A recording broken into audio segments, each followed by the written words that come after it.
Bonjour, bonjour, c'est Litana, j'espère que vous allez bien et que vous prenez soin de vous. Euh, je voulais parler d'un sujet qui me tient à cœur.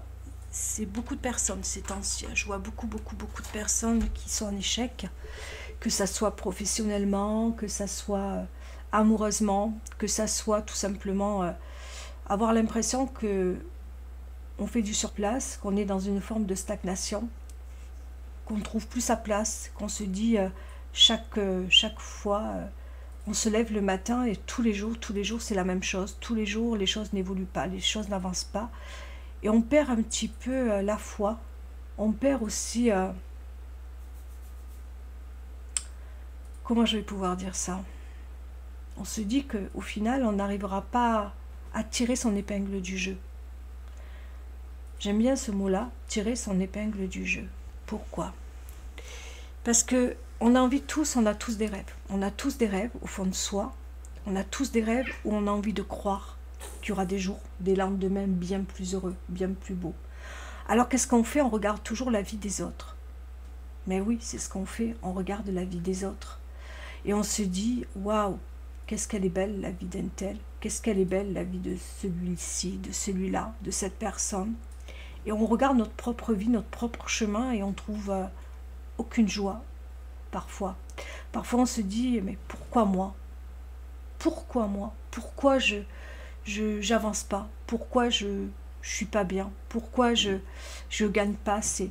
Ou pourquoi je vis pas une relation amoureuse super belle? Pourquoi il m'arrive toujours des problèmes? Pourquoi je suis pas heureuse dans ma vie au final? Et on a toujours les mêmes soucis, hein. On se lève le matin avec toujours les mêmes problèmes, de mois en année. C'est toujours la même chose. Parfois, il passe 1 an, 2 ans, 3 ans, 4 ans, 5 ans. Et on se dit, je vais jamais m'en sortir. Jamais, jamais je vais pouvoir m'en sortir. Et, euh, et on se sent perdu. Et on se dit, est-ce qu'au final, qu'est-ce que ça vaut le coup au final? Au final, on se dit, on se pose plein de questions. On peut passer par des moments hauts, mais des moments aussi très très bas. On remet tout en question. On remet sa vie de couple en question, on remet son chemin de vie, on remet un petit peu, voilà, comme si au final, on se sent inexistant dans cette vie. On a tous des rêves et on se dit, ben, tous les rêves que j'avais quand j'étais jeune, en me disant je serais maîtresse d'école. Vous savez, quand on est jeune, quand on a 7, 8 ans, on se dit, oh, je vais être maîtresse d'école et toi, tu vas... Ou alors en grandissant, je veux être avocat, ou je veux être détective, ou je veux être profiler, ou je veux être boulanger, ou je veux être, peu importe le métier que vous aviez choisi au départ, et vous, à l'arrivée, c'est jamais celui-là qu'on a choisi. Parfois c'est mieux, parfois c'est pire, parfois c'est, on est au chômage, on est sans travail, parfois eh bien, on est au plus bas hein, et on se dit mais que de responsabilité dans cette vie d'adulte. Alors qu'on regrette, on se dit purée, quand j'avais cette vie d'enfant, j'avais aucun problème, aucun souci. Tout était facile, j'allais à l'école, je rentrais à la maison et puis voilà, j'avais les parents ou alors si on a, voilà, on avait une vie plus facile que quand on est adulte et on se dit purée, si j'avais su, j'aurais pas quitté, j'aurais apprécié ou j'aurais pris conscience. Parce que quand on n'a pas de responsabilité, c'est tellement mieux. Et là, je vois beaucoup de personnes, hein, j'ai beaucoup de monde qui me disent Litana, je suis perdue, je sais pas quoi faire de ma vie. Quand je vois mon amie, ma copine, ma meilleure amie, qui avancent, qui ont l'air heureux, qui sont bien, qui ont un très beau travail, une carrière pour certains. Puis d'autres qui sont mariés, qui ont des enfants. Moi, je suis seule. Je suis perdue.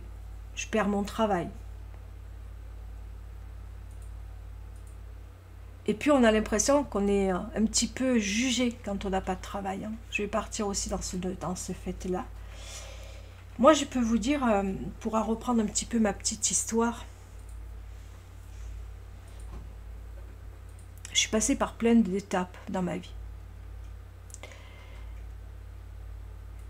Dans ma vie, que ça soit amoureuse, que ça soit professionnelle, c'est des étapes qui n'ont pas toujours été faciles. J'ai jamais perdu la foi, peu importe ce que j'ai vécu, j'ai pas perdu la foi. Et j'ai pas perdu la foi aussi, que ça soit dans les énergies divines, mais aussi la foi que j'avais en moi, sans pour autant y mettre des mots. Ah, j'ai tout vécu, j'ai passé les hauts, j'ai passé les bas de ma vie. Je n'ai jamais regardé le voisin ou la voisine. C'est-à-dire, je dis bien, hein, quand je dis le voisin, la voisine, c'est bien, c'est des symboles, mais qui sont tout à fait bien placés. Tout. Vous savez, il y a un truc qui a été compliqué pour moi. C'est, vous connaissez le truc des copains d'avant. Un jour, on m'a appelé, une copine, une ancienne copine, hein, enfin, une ancienne copine. Reste toujours une copine. C'était au collège, à Marseille. Ils avaient fait une grande fête. Et tous avaient réussi. Professionnellement, je dirais, là, pas mal avaient réussi professionnellement. Alors, je ne vous dis pas les métiers que j'ai entendus. Hein. Cadre, une qui était avocate, l'autre médecin. L'autre était, bon voilà, il y avait des métiers moins importants, avec des carrières d'autres, et d'autres moins. Et moi, j'avais la sensation de passer à côté de tout, parce qu'à l'époque, j'étais juste maman,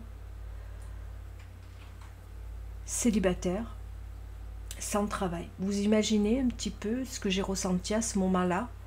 On me demande de venir dans ce collège et de se retrouver entre collègues quoi, de faire une fête quoi. C'était de retrouver les anciens professeurs et pas mal l'avaient fait, hein. C'était un travail de longue haleine pour certains. Moi, je me suis sentie tellement petite, mais je vous dis comme ça, petite comme ça. Je me suis dit, qu'est-ce que je vais aller foutre là-bas? Je ne me trouvais pas à ma place, j'étais mal dans ma peau. Je me suis dit, je vais dire quoi? Je vais faire quoi? Et ça, je peux vous dire que ça a été compliqué pour moi, cette période-là. Mais chaque fois, il y avait plein de choses, ou alors on me disait toujours, on me rencontrait, on me disait bonjour, comment vas-tu, pas d'un coup faire. C'était soit aussi des périodes où chaque fois que je revoyais des potes, des amis, tu deviens quoi? Là encore, c'est tu deviens quoi? Parce qu'en fait, par rapport au travail qu'on peut faire, on vous situe dans la vie. C'est-à-dire que si vous faites un bon travail, ah, vous êtes quelqu'un de bien. Voyez, si vous travaillez pas, vous êtes au chômage, encore pire au RSA, alors là vous n'existez pas quoi. J'osais même plus dire, j'osais même plus rencontrer des personnes quand j'étais des fois dans le supermarché. Je faisais mes courses, il m'arrivait de rencontrer des potes, que ce soit des potes ou des copines, peu importe. Ah bonjour, qu'est-ce que tu deviens? Qu'est-ce que tu fais dans ta vie? Les gens, ils ne viennent pas pour vous dire, ça va, comment vas-tu? Je suis contente de te voir. Ça fait longtemps que je ne te vois plus. Tu aimerais qu'on aille boire un coup ensemble? Passer des moments ensemble? Non, les gens vous disent toujours, qu'est-ce que tu deviens? Qu'est-ce que tu fais de ta vie? Parce qu'en fait, les gens, les personnes qui vous voient, ils vous voient à travers votre travail. Si vous avez un bon job ou un job tout court, ah, elle travaille cette personne. Ouais. Mais par contre, si vous ne travaillez pas, si vous n'avez pas un salaire d'appoint, là, vous n'êtes rien. Dans la société, c'est ça à l'heure d'aujourd'hui. Hein. Si vous êtes quelqu'un, si vous êtes personne, parce que c'est ça que je me suis sentie longtemps, personne, transparente, c'est dur. C'est très dur. Et je vois des personnes qui me disent, Editana, j'ai entendu que tu es passé par là, t'es passé par là, tu as vécu les mêmes choses que moi. Et c'est vrai qu'on m'a souvent dit, parle-moi, parle-nous un petit peu de toi. Alors je l'ai fait souvent, mais ces personnes ont peut-être besoin encore que je répète. Alors évidemment, moi je me suis accrochée, ma base à moi, qui a été ma base peut-être la plus forte, ma structure, pour garder cet équilibre dans ma vie, vous savez à quoi je me suis référée? À moi, à ma foi. Et j'étais aussi maman derrière. Il fallait absolument que je sois carrée. Il fallait absolument que pour eux, je me montre la maman la plus grande, la plus forte. toutes ces personnes que j'avais autour de moi, sans le vouloir pour certaines, pour d'autres, elles le faisaient exprès, qui essayaient de m'humilier, de me rabaisser. J'étais tellement avec une armure de maman qu'on pouvait me dire qu'on pouvait faire ce qu'on voulait, on ne pouvait pas m'avoir. C'est pas possible. On peut me déstabiliser forcément, et on l'a fait souvent, mais pas m'avoir. Parce que le plus dur des jobs pour moi, c'est être parent. Il n'y a pas plus difficile dans la vie qu'être parent. C'est un job, être parent. Mais encore une fois, il y a des femmes aussi qui ne travaillent pas et qui élèvent leurs enfants, qui s'occupent de leurs enfants. Et là encore, on ne voit pas ça comme un job. C'est normal, tes parents, pourquoi tu ne travailles pas? Parce qu'elles ont fait le choix. Pour certaines, elles ont fait le choix, pour d'autres, elles ne l'ont pas eu. Moi, ce que je trouve qui m'a le plus blessée pendant ce parcours où on a des hauts dans la vie, dites-vous-le. Un jour, on est en haut et le lendemain, on est en bas. Ouais. Un jour, on est en haut et le lendemain, on est en bas. Et c'est pour tout le monde. Quand j'entends, moi, je suis ci, moi, je suis cela, moi, je suis comme ci ou comme ça, c'est... moi, ça me fait sourire qu'on détermine une personne par rapport à son travail, par rapport à son métier, par rapport à sa carrière. Ça veut dire qu'en fait, si vous êtes sans travail, sans salaire, vous êtes rien. Non, mais c'est ça, en fait. C'est faux. Si on vous le fait croire, on va tout faire pour vous le faire croire. C'est de ne jamais se laisser avoir par ça. Peu importe par où vous passez dans la vie. Par où vous passez dans la vie, dites-vous-le, un jour vous êtes en haut, demain vous pouvez être en bas. J'ai une personne qui m'a envoyé un message de réconfort. Ça m'a fait un énorme bien parce que des fois je parle comme ça, je me dis est-ce que je passe pas à côté, est-ce que je fais du bien aux personnes à qui j'envoie des conseils. Et elle m'a dit, Litana, tu sais, j'avais un très bon salaire, j'ai perdu mon travail. Il a fallu que je tape au Resto du Cœur. Et je me suis souvenue de toi. À une certaine époque, tu as été au Resto du Cœur. Et tu n'as pas eu honte de le faire. Tu n'as pas eu honte de pousser la porte. Et elle m'a dit, j'ai fait la même chose. Mais avec un grand sourire, parce qu'à chaque moment où j'ai passé cette porte, où j'ai fait cette inscription, je pensais à toi. Du moins, elle a eu quelques pensées pour moi. Et elle l'a fait de manière plus facile. Alors j'entends, il y a des personnes pêcheurs qui... C'est compliqué de passer vers des associations, parce que parfois, il faut le dire, hein, on gagne sa vie du 1 au 15, peu importe ce qu'on fait, hein, qu'on soit au chômage, qu'on soit salarié ou qu'on soit sans travail, c'est du 1 au 15, parfois c'est du 1 au 10 pour d'autres. Et qu'est-ce qu'il faut faire? Ben à ce moment-là, n'ayez pas peur d'aller dans les associations. C'est pas une honte. Hein. Ceux qui vous font penser que c'est une honte, c'est des gens qui n'ont rien dans la tête. Qui n'ont rien dans le teston, hein. Je vous le dis franchement, moi. Moi, j'ai pas eu peur d'aller taper dans les associations. Et vous saviez ce que c'était ma seule sortie à l'époque? C'était le matin, j'allais au bar et j'allais me boire mon café tous les matins. C'était ma seule sortie. Je rentrais chez moi, je faisais mon ménage, je faisais mes courses, j'allais aux associations, je cherchais du boulot parce que je cherchais malgré tout. Un jour, il y a quelqu'un qui m'a dit, pas qui me l'a dit directement, mais je l'ai entendu. Je buvais mon café. Et il y a un mec comme ça qui rentre dans le bar et qui dit « Ben cette nana-là, elle travaille pas. Elle fout rien de sa vie. » J'ai entendu ça. Franchement, j'ai entendu ça. Et la dame a répondu « Qu'est-ce que tu en sais ?» J'entends donc ça. Je me suis rapprochée. J'ai répondu très vulgairement. Je lui ai dit que du lundi au dimanche, je ne vais pas vous dire ce que j'ai dit. J'ai dit, si, je travaille du lundi au dimanche, je fais... Voilà. Elle m'avait tellement agacée que je suis rentrée dans une vulgarité, pas possible. Je ne vais pas vous raconter le plus, c'est interdit aux moins de 18 ans. Et au-delà de ça, c'est très vulgaire. Mais j'étais tellement touchée qu'on vienne à la limite, m'observer. En même temps, de se dire que je foutais rien parce que tous les matins, je buvais mon café. Mais cette personne ne connaissait pas mon histoire. Elle ne savait pas qui j'étais. Les gens jugent sans vous connaître parce que vous allez boire un café le matin. Les gens osent vous juger. Mais ça, c'est des gens qui ont peur. Parce que quand on fait un travail sur soi, quand on apprend à connaître la psychologie des autres, c'est des gens qui ont peur de ce qu'ils ne connaissent pas. Qui ont peur de la différence. On est tous différents. C'est pas parce que vous croisez demain une personne qui vous semble ne rien faire de ses journées. Vous savez, des fois, je rencontre des SDF qui font des demandes de j'ai faim, des trucs. On me dit toujours, oh, quand il est jeune, il ne faut pas s'arrêter. Hein. Il est jeune, tu t'arrêtes pas. Hein. J'entends souvent ça. Il est jeune, il fait la manche, tu ne t'arrêtes pas. C'est quelqu'un qui a qu'à aller travailler, qui a qu'à aller chercher du boulot. Et moi, ça me fait bien rire quand j'entends ça. Moi, je m'arrête. Moi, je m'arrête et je vais voir la personne. Déjà, dire bonjour, comment elle va. Et voilà, je fais ce que je peux. Je ne m'arrête pas à l'âge qu'elle a, la personne.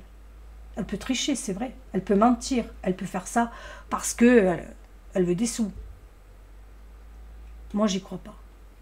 Moi, je ne vois pas une personne se mettre à genoux pour demander la manche. Pour faire la manche. Alors, il y en a qui critiquent. Oh, moi, je ne prendrai pas cette personne. Je prendrai pas. Je ne donnerai pas d'argent pour cette personne. Je donnerai plutôt à quelqu'un de 50 ans, 60, 70 ans que quelqu'un de 18 ans. Mais vous connaissez là l'histoire de la personne pour juger. Je déteste les gens qui commencent à juger. Moi, je ne ferai pas ça parce qu'elle a 18 ans ou elle a 50. Moi, quand je vois une personne jeune, je me dis ça peut être mon fils demain qui peut se retrouver seul, sans parents, hein, qui ne vous dit pas que cette personne, elle n'a pas de parents, qu'elle a vécu dans les assistances, qu'elle a été éduquée comme elle a pu, qu'elle n'a pas eu d'instruction. Tout simplement, il y a beaucoup de personnes qui restent dans une image. Quand on reste bloqué dans une image, dans a priori, je pense, je juge, je scie, on n'avance pas le chimlique. Moi, j'ai été jugée tout le long de ma vie. Hein. Je peux vous le dire. Je peux vous le dire que j'ai été jugée dès que j'ai arrêté les études, parce que je m'en foutais, moi, des études, hein, je vous le dis franchement. Chacun voit midi à sa porte. Hein. Ça ne m'a pas empêché d'être là où je suis aujourd'hui. Hein. Tout simplement parce qu'on n'est pas à sa place. Il y en a qui vont aller aux études, qui vont vers une carrière, d'autres vont vers un travail. Et encore maintenant, on ne peut même plus aller vers une carrière, avec tout ce qui se passe. Mais c'est pour vous dire, il ne faut pas être dans le jugement de l'autre. Je ne dis pas on est humain, on juge forcément. Moi, je juge aussi tous les jours. Mais j'essaie toujours de ne pas blesser l'autre. Pas un jugement trop hâtif. C'est comme des personnes qui font de l'autostop parce qu'elles n'ont pas de voiture. Et alors là, je l'ai entendu même dans mon entourage. Oh ben elle a qu'à se prendre, elle a qu'à passer le permis, cette personne. Qu'est-ce qu'elle attend de le faire? Alors je vais vous le dire, moi, ce qu'elle attend de le faire. Moi, j'ai jamais pu avoir mon permis. Pourtant, j'ai été dans des auto-écoles. J'ai la frousse, je vous avertis, je vous avoue, j'ai la frousse. Je sais conduire, mais j'ai la frousse. Quand je me retrouve en situation où on est dans la ville, j'arrive même plus à respirer. Je m'étouffe. Alors je ne sais pas d'où ça vient, je pense que ça vient d'une...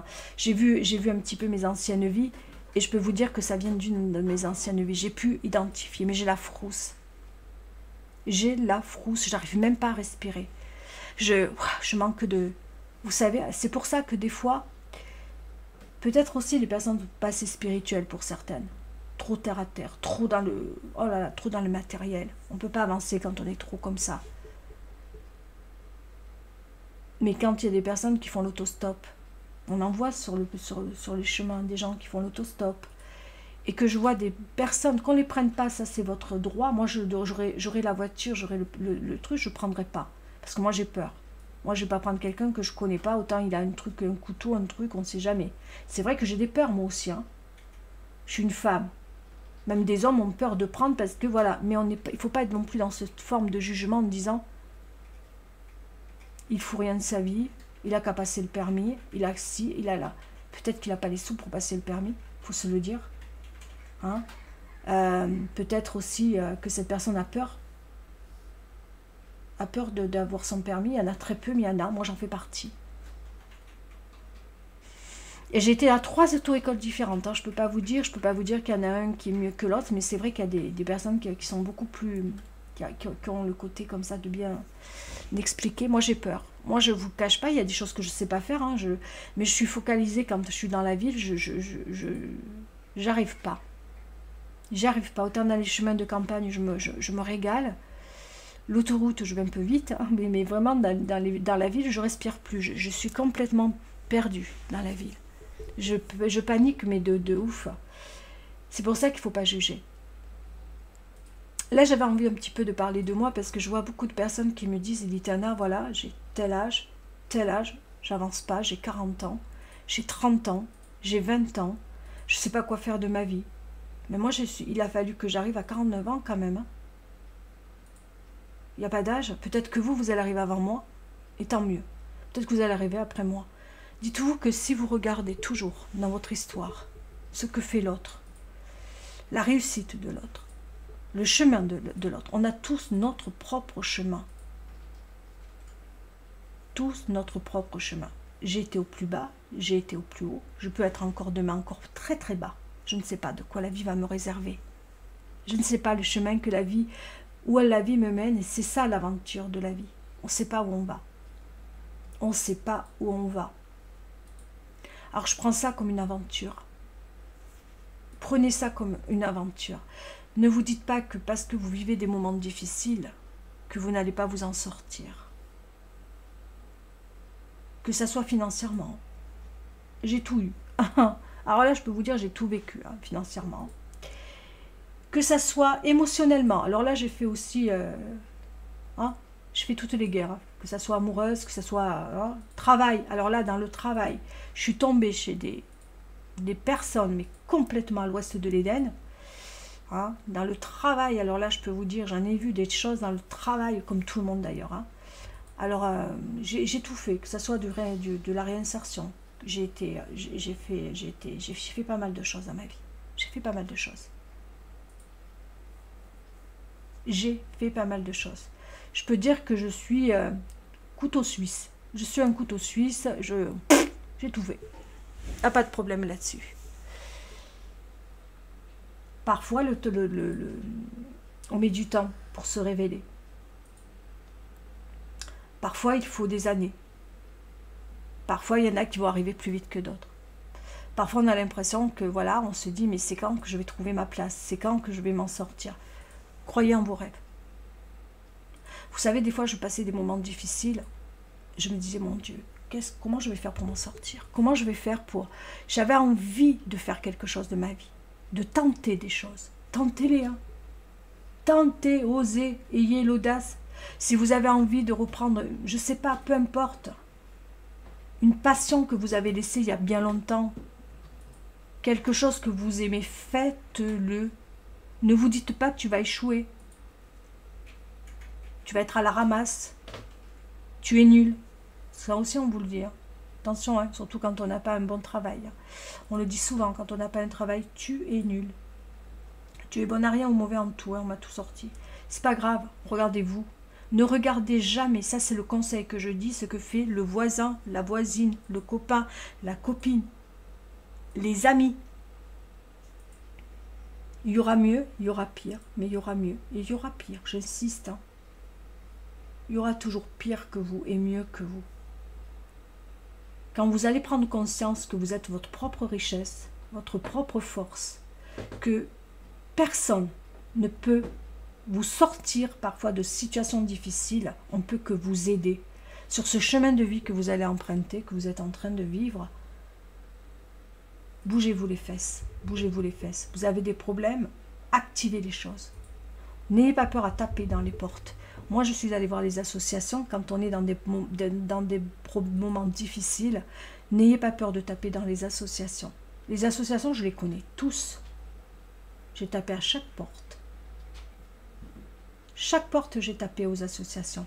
Les personnes qui vous regardent avec un dédain, pour d'autres, on peut nommer ça, on vous regarde de haut, ou qu'on vous juge, ou qu'on vous insulte, ou qu'on ne vous parle pas, parce qu'on a, peu importe le regard qu'on vous donne, qui vous fait mal, faites-en une force. Aujourd'hui, vous êtes en bas. Demain, vous serez en haut. Ne regardez pas ces personnes-là, c'est des personnes jalouses, c'est des personnes envieuses, c'est des personnes qui peuvent vous jalouser sur plein de points. Dites-vous-le, hein. Dites-vous-le quand vous êtes... c'est pas parce que vous êtes au creux de la vague que vous allez y rester. Là. Faites tout pour vous en sortir. Moi, je suis restée au creux de la vague pendant des années. Hein. Ça m'a pas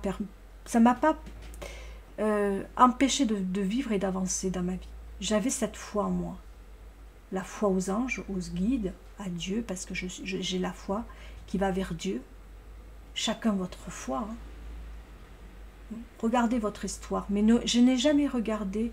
J'avais des potes autour de moi, des copines. Méfiez-vous des femmes. Enfin, moi, j'ai toujours des soucis avec les femmes la majeure partie du temps. Je ne sais pas pourquoi ça passe pas. Elles vous feront toujours sentir qu'elles sont mieux que vous, de toute façon. Le métier qu'elles font, le travail qu'elles ont. Il y a des personnes très sympas, d'autres le sont moins. Mais quand vous êtes entouré d'une copine qui a un travail, un CDI, que vous n'avez pas tout ça, ne vous rabaissez pas à elle, parce qu'elle vous le fait sentir. S'il a un minimum d'intelligence, elle ne vous dira rien de son travail. Elle garde tout en elle. Vous savez, ce n'est pas le travail qui va déterminer qui vous êtes.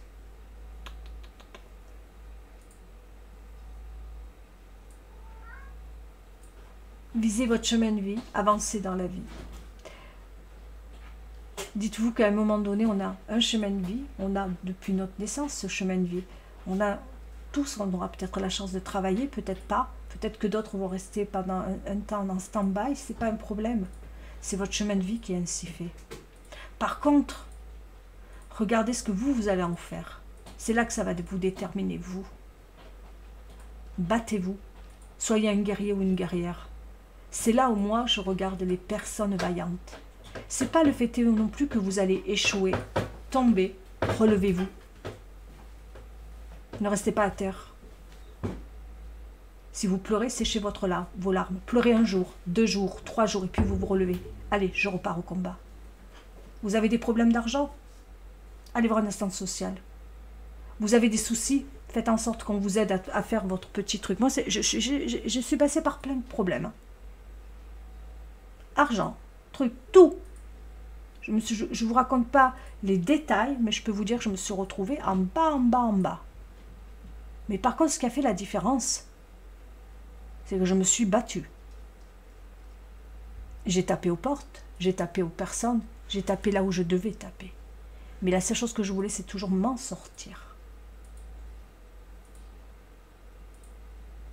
M'en sortir. La plus belle porte que je suis tombée, j'ai habité à Gourin, enfin voilà, c'est dans le Morbihan. Et c'est une personne que je n'arrive pas à retrouver. Si un jour elle pouvait m'entendre, ça m'étonnerait. Elle a eu foi en moi dès le début. Elle était assistante du maire de Gourin. C'est la seule chose que je me souviens d'elle. Je n'ai plus son nom. Je peux vous dire que cette personne, la première fois où elle m'a vue en pleurs. Je suis rentrée dans son bureau. Je l'ai trouvée très imposante. Elle me regarde dans les yeux. Elle me dit, dites-moi ce qui ne va pas. Elle en avait vu des personnes. Et je lui ai dit, voilà, j'ai ça qui ne va pas, ça qui ne va pas. C'était pour qu'elle m'aide. Et elle me dit, vous voulez que je vous... Comme elle m'avait sorti ça, vous voulez que je vous aide pour vos factures et que vous n'ayez plus à les payer? J'ai dit, non, non, madame. Je veux toutes les payer, mes factures, puisque c'est moi qui ai mal agi ou qui ai mal géré mon budget. Mais juste, la seule chose que je demande, c'est que j'ai un étalement pour payer tout, mais de manière beaucoup plus lente. Je ne demande pas la charité, j'avais dit. Je demande juste de payer mes factures parce que c'est un dû. Si j'ai eu ces factures-là, c'est que j'ai dépensé. Mais je lui avais dit à cette personne-là, je veux juste étaler. Je vous donne un petit brin de ma vie. Hein. Si je retrouve cette personne, j'aimerais la retrouver. Et elle m'a dit, vous, madame, vous êtes la première à me dire ça. Les personnes, c'est vrai qu'elles aiment bien qu'on leur... voilà, ne plus à payer les factures, c'est intéressant, on repart à zéro. Elle pouvait faire ça à l'époque, je ne sais plus ce que c'était en... Je crois que c'était au niveau de enfin, j'ai eu quelques factures, elle m'avait posé des questions. Et je lui ai dit que moi, je voulais tout payer, mais juste alléger, payer moins que la facture en elle-même, pour pouvoir m'en sortir en fin de mois. Et elle me dit, vous irez loin. Vous ne le savez pas encore, mais vous irez loin. Je la regarde et je me suis dit, elle doit dire ça à tout le monde. Elle avait compris que je doutais d'elle, mais elle me l'a sorti. Et chaque mois, elle me disait, venez me voir. Et je suis allée la voir pendant peut-être un an. Maintenant, elle doit être à la retraite. C'est quelqu'un qui m'a aidée, qui m'a aidée à me donner confiance en moi, à me donner la force et à croire en moi. Parce que je voulais me battre. Et les gens qui se battent, c'est pas parce qu'on est au chômage, au RSA, ou sans travail, peu importe où on en est, que ça détermine qui on est. C'est faux. Dites-vous-le, c'est faux. Par contre, battez-vous. Battez-vous. Battez-vous pour trouver des solutions par association, par des personnes qui peuvent vous aider, assistantes sociales. Ne restez pas. La seule chose que je dis, ne restez pas dans votre canapé à regarder la télé, manger des chips. Je sais que c'est faux. Hein. Je sais que c'est l'image qu'on donne des personnes qui, justement, ne travaillent pas, ou sont au chômage, ou sont au RSA. C'est l'image qu'on donne. C'est beaucoup ça. Je suis passée par là, je peux vous dire que c'est pas une belle image. Mais par contre, vous, souriez à la vie, montrez que vous êtes quelqu'un de grand et de fort. Moi, là, une fois, on m'a posé, et j'ai même travaillé dans les travaux, dans les chantiers d'insertion. J'ai été là aussi. Et un jour, un monsieur rentre et il dit, il va voir donc le gérant, enfin, je sais plus comment, l'encadrant. Et on lui dit, mais qu'est-ce qu'ils font comme métier, ces personnes-là? Et l'encadrant, en rigolant, parce qu'il a vu que c'est quelqu'un qui nous regardait avec dédain, il dit, c'est des reprises, des personnes qui ont fait des trucs. Qu'est-ce que vous faites comme métier? Qu'est-ce que vous avez fait? Il y avait des gens qui nous jugeaient. Moi, j'ai beaucoup souri. La seule chose que j'ai regardé à ce moment-là, je me suis dit, j'ai un travail. Je ne regarde pas ce que les autres ont. Moi, j'ai un travail. En fin de mois, j'ai une paye. Je peux nourrir mes enfants, je peux payer mon loyer, je peux payer mes factures. Chaque fois que vous pourrez vous dire ça, vous avez gagné, vous êtes riche. La richesse n'est pas toujours là où on le pense. Je vais reprendre un mot de Barzotti. J'adorais Barzotti. Parce que Barzotti a eu cette intelligence très vite de comprendre que quand on gagne beaucoup d'argent, c'est pas pour la vie. Hein. Il a vite investi dans les logements. Il a mis beaucoup d'argent de côté. Et puis un jour, on lui a dit, vous avez aidé beaucoup de gens. Il a dit, oui, peut-être. Et ça le regardait. Et on lui a dit, mais pourquoi vous les aidez, ces personnes-là? Parce que vous êtes riche. Il a dit, je vis ma vie confortablement. Il a avoué. Hein. Et pourquoi vous ne gardez pas cet argent? Il a dit, quand j'ai mis assez d'argent de côté pour moi, il a dit, vous savez, dans la vie, on mange un steak par jour. On n'en mange pas deux. Hein. Ça me ferait quoi de garder 2 ou 3 steaks en plus dans la journée, pour moi seul? Donc, il est dans le partage. Le partage, il peut être de diverses manières. Être riche, ce n'est pas toujours là où on le pense. Vous savez, il y a des gens qui sont super riches, qui ont beaucoup d'argent, qui sont très très malheureux. Quand vous regardez la vie d'une personne, que ça soit, peu importe dans ce qu'elle vit, hein, en photo, en image, c'est pas parce qu'elle se montre heureuse qu'elle le l'est forcément. Ou quand vous rencontrez des potes, des amis qui viennent, qui disent ah, je sais, moi c'est là, hein, qui se montrent en couple super bien, super si, ou qui sont seuls.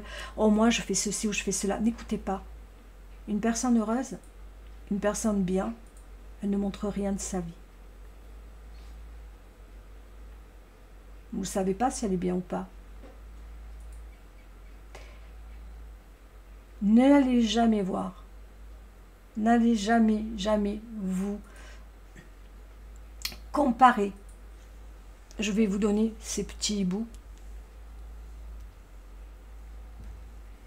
J'en prends 3 au hasard. Chaque hibou est différent. Chaque hibou a sa couleur différente. Et chaque hibou apporte une propriété bien différente aussi. On est bien d'accord? Il a sa propriété, sa richesse. Parce qu'il a une couleur différente, vous connaissez. On est d'accord? Alors vous êtes un hibou parmi ceux-là, vous choisissez votre couleur. Et chaque hibou, ou chouette comme vous voulez, hein, a une propriété bien différente. Chaque hibou apporte quelque chose. Si vous avez capté, pour certains, vous avez compris que pour avancer, ne regardez pas ce que les autres pensent de vous, ce que les gens disent de vous, mais ce que vous faites de votre vie. Avancez avec le cœur. Ne restez pas dans les énergies où les gens vous regardent de haut. Je peux vous dire que moi, si on m'a regardé de haut, alors on a dû me regarder pendant des années. Et comme je m'en fous, et c'est ça qui est bien chez moi, il y a une chanson qui le disait toujours. Il faut s'en foutre de ce que les gens pensent et de ce que les gens disent. Il faut avancer. Vous êtes un trésor. Ne doutez jamais de vous. Que vous ayez un boulot, que vous n'en ayez pas. Ne regardez pas ce que les autres font, regardez ce que vous faites. Regardez votre histoire, regardez d'où vous venez. Regardez d'où vous venez. Qu'est-ce que vous avez vécu dans votre enfance qui a fait de vous aujourd'hui ce que vous êtes? Si vous stagnez, c'est peut-être parce que vous devez stagner. Si vous vivez des choses difficiles, c'est peut-être parce que c'est... J'ai l'impression qu'on a tous notre croix. Elle est peut-être beaucoup plus grosse pour certains, évidemment. Pour d'autres, elle est moins grosse. Pourquoi? Je ne sais pas. Mais regardez ce que les gens font de leur vie. Vous voyez des fois des personnes handicapées. Et moi, quand je vois des personnes handicapées, et que je vois qu'elles se battent comme des oufs, jamais elles renoncent. Elles ne renoncent pas. J'ai rencontré des personnes qui m'ont donné des leçons de vie, mais terribles. Un jour, j'ai rencontré une jeune femme, elle a voulu une guidance avec moi. Je sais, elle m'a tellement touchée, je n'avais pas compris. Elle me dit, je veux une guidance.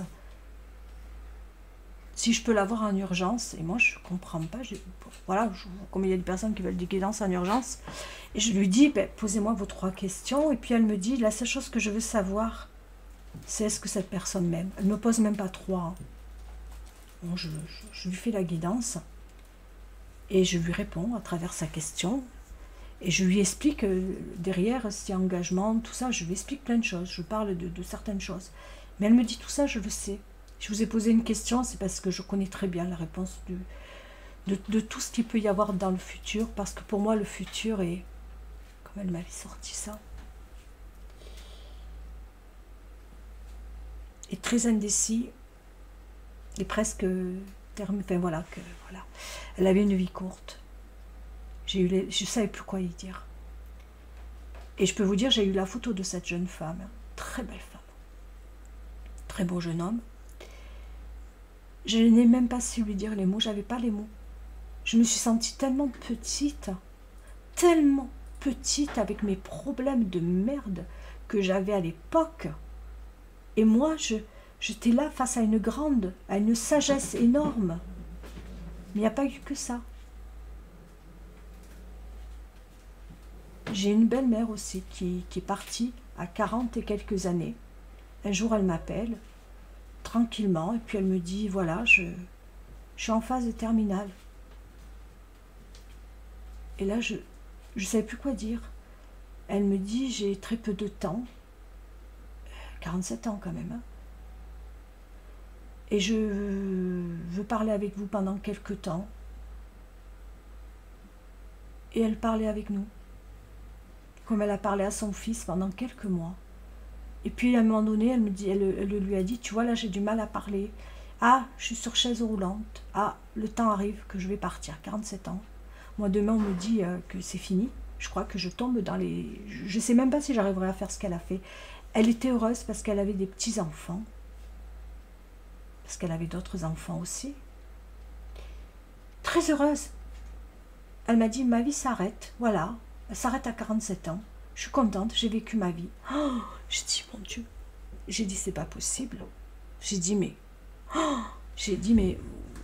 J'osais même pas lui dire, vous allez partir. Elle m'a dit, oui, oui, je pars. Et là, je dis, Comment on peut parler de partir à 47 ans? Peu importe l'âge qu'on a, mais le fait est de dire je pars. C'est fini. Et la personne, elle était consciente, mais avec une paix. Et moi, j'étais là avec mes problèmes, avec mes soucis, avec mes hauts, mes bas, mes factures, mon travail. Je me suis dit, mais... Puis elle est partie quelques mois après. Juste quelques mois. Le temps de dire adieu, le temps de régler ses affaires sur terre, le temps de retrouver sa famille, ses enfants, de régler tout en fait. Moi, demain, on me dit que je pars, et je ne sais pas ce que je vais faire. Je ne sais pas. Je ne veux pas savoir, moi, le jour où je pars. Je ne veux pas le savoir. Mais elle, oui. Elle, tranquillement, elle a su qu'elle devait partir. Elle a réglé tout ce qu'elle avait à régler. Elle était bien dans sa vie. Il n'y avait aucun problème. Vous imaginez ce qu'on peut faire ou ne pas faire, comment on peut agir, on est tous différents. Cette personne ne s'est jamais dite, ben voilà, ma vie s'arrête là, c'est la fin du monde. Moi, on me dit ça à moi, mais moi, c'est atroce pour moi. Et moi, c'est atroce. C'est même pas quelque chose que je veux entendre ou que je vais pouvoir vivre. C'est même pas possible. C'est même pas possible. C'est pour ça que je dis, ne vous lamentez pas quand les gens vous regardent de haut, quand les gens vous jugent, peu importe si vous ayez un travail, pas de travail. Ou alors dans votre situation, vous avez un travail et que c'est compliqué, difficile, que vous rentrez, vous n'en pouvez plus, et que dans votre travail, vous êtes dans une situation que vous n'êtes pas bien, avec des personnes. Pensez à vous, pensez à ce que vous gagnez, pensez à rentrer chez vous, pensez à vivre comme vous l'entendez. Soyez fiers de vous toujours, peu importe où vous en êtes. Peu importe où vous en êtes et ce que vous vivez, soyez fiers de vous. Fiers de vous. Quand on est fier de soi, on avance. Ne vous laissez pas déstabiliser par des personnes. Jamais. Peu importe ce que vous êtes. Parce qu'aujourd'hui, on est en bas, demain, on est en haut. Et puis après, on redescend. Hein. C'est la roue qui tourne. Hein. Et c'est pas nous qui faisons un petit peu notre vie, hein, c'est comme ça. Les choses avancent, les choses reculent. Voilà, c'est toujours vous dire, ben, croyez en vous, ayez la foi pour vous. Hein, ayez cette foi pour vous, c'est très important. Voilà. Je pense que je vais vous quitter. Hein. J'ai beaucoup insisté par rapport aux personnes qui n'ont pas forcément de travail. C'est vrai, j'ai peut-être plus insisté par rapport à eux. Mais ce n'est pas forcément que par rapport à eux que j'insiste aussi. C'est par rapport à vous. Peu importe la situation que vous vivez, où vous en êtes dans votre vie, professionnellement. Que ce soit dans le travail, que ce soit dans l'amour. Peu importe ce que vous vivez à l'heure d'aujourd'hui, croyez en vous. Ne laissez pas les autres vous déstabiliser. Peu importe ce que vous vivez. Voilà, ça c'est le mot de la fin. Voilà. Sur ce, je vous dis au revoir et prenez soin de vous.